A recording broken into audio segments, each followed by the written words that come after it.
It's a prop failure. I got this. Okay. First and foremost, let's do that again. Feel it in my chest. Happy birthday, Marines! Happy birthday! Jeez, that's beautiful.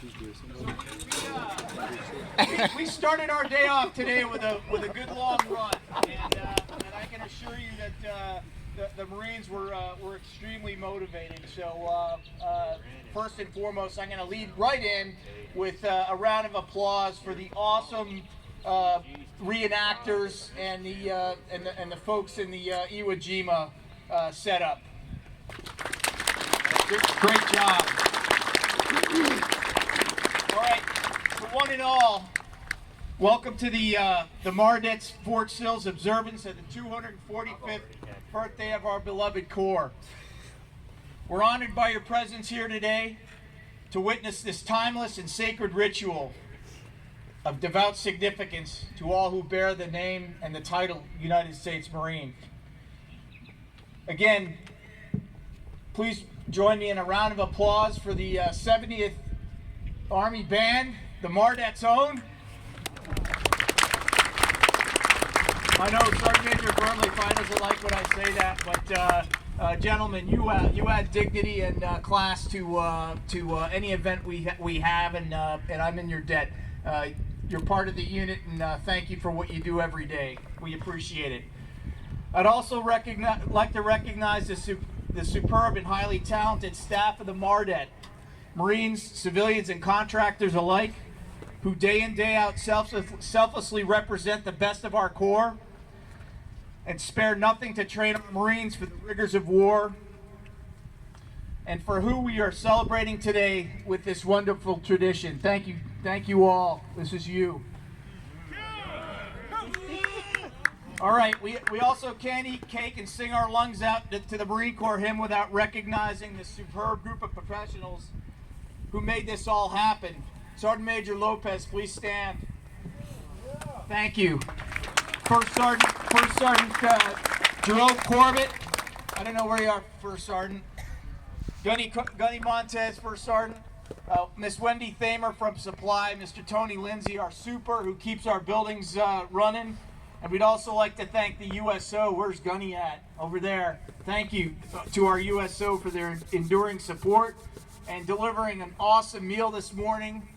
50 pounds of bacon the Marines carved through, and I don't know, 650, 850 eggs. We lost count. So also a special thanks to the cannon crewmen. If you haven't figured that out, that's a crown for the King of Battle. Let's hear it. Well done, gents. Also, in our midst, in addition to Sergeant Major Grant, we've got a group of Vietnam veterans visiting us. They are radar operators, and gentlemen, we are humbled by your presence, and you're always welcome back. So thank you for coming.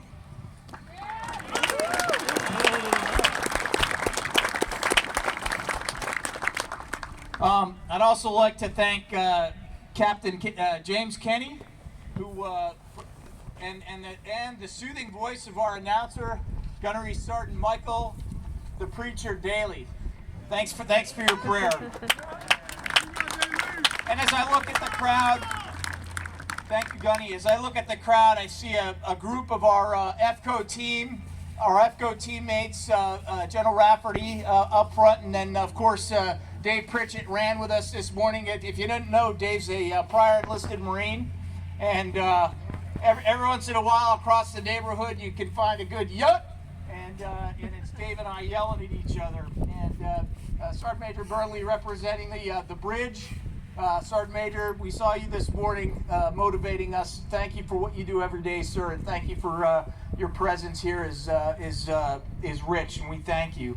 Also, my former CO, A.J. Johnson, also one of the officers in charge of the Marine Coordinating Council up in Oklahoma City, who bought the cake. Any cake you're eating today was donated generously by the Coordinating Council. And also Larry Lane, two former XOs. Larry's also with the Coordinating Council, but he's a former XO here, along with Yes, you. Waco Lane. His brother Waco Lane. So, I see Dave Zanante there, and Dave, today's a special day for us, and it's a special day for you. I know we're probably violating everything social distancing, but we do have masks on. Thank you for what you do for us.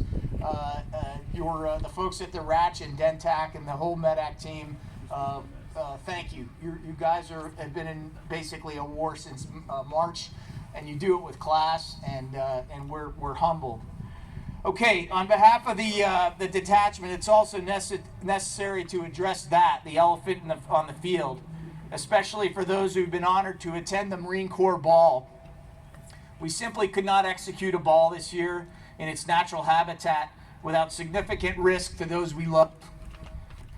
There's no apology, since it remains our solemn duty to protect our Marines, our family, and our friends.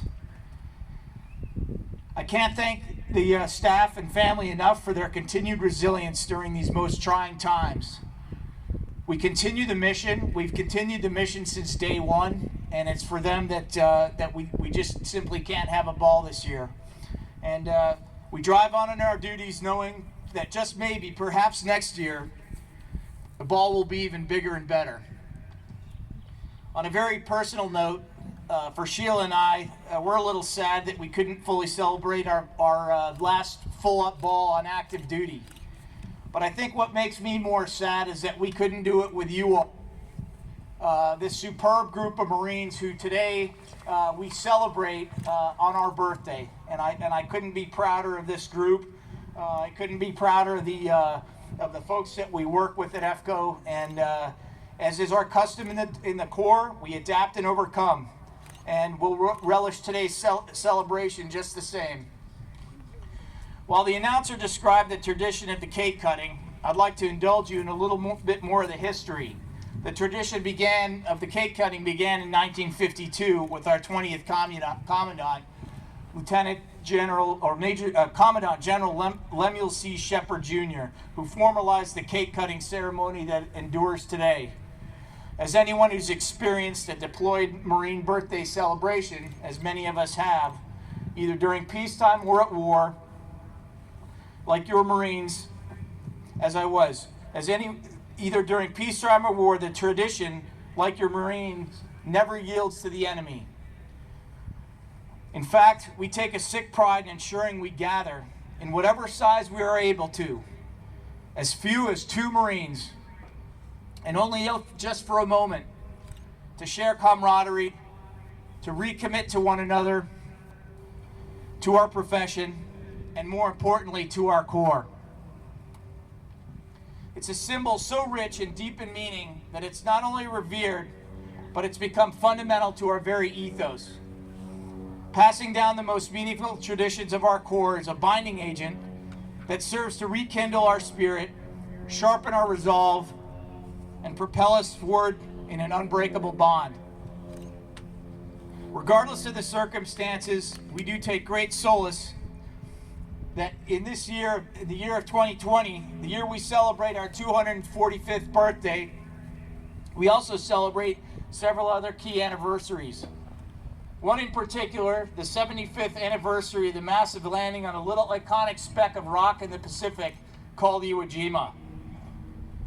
While it remains one of the enduring symbols of our Corps and a great battle that saw enormous sacrifice, resilience, and uncommon valor, we're also reminded that this venerated tradition endures, despite the fact that Marines cannot celebrate the ball. If anything, the cake cutting tradition, in and of its own, is one of the richest traditions in our little gun club that was born in a bar. I'm wrapping up here, so bear with me. To be sure, the Mardet curator, Major John Bush, where are you, John? In the back there, estimated that through painstaking research during our 245 years, our Corps celebrated its birthday in combat or war over 117 years of its existence. These conflicts reflect the honor scroll and the battle streamers of our beloved Corps. from the Continental Era and the decree on 9 November 1775 that directed the raising of 2 battalions of Marines under Captain Sam Nicholas, through to the current continued exertions in Afghanistan and around the world. In deference to the anniversary of Iwo Jima, we gently broke with tradition this year by replacing the officer's Mamluk sword with the M1 Garand and the bayonet to tip our hat to the backbone of our Corps, our enlisted Marines, our NCOs, and our staff NCOs, who make it all happen and for whom today's ritual is dedicated, past, present, and future. I'm proud to serve. I'm proud to be here with everybody. Thank you very much, Semper Fidelis, and thanks for joining us.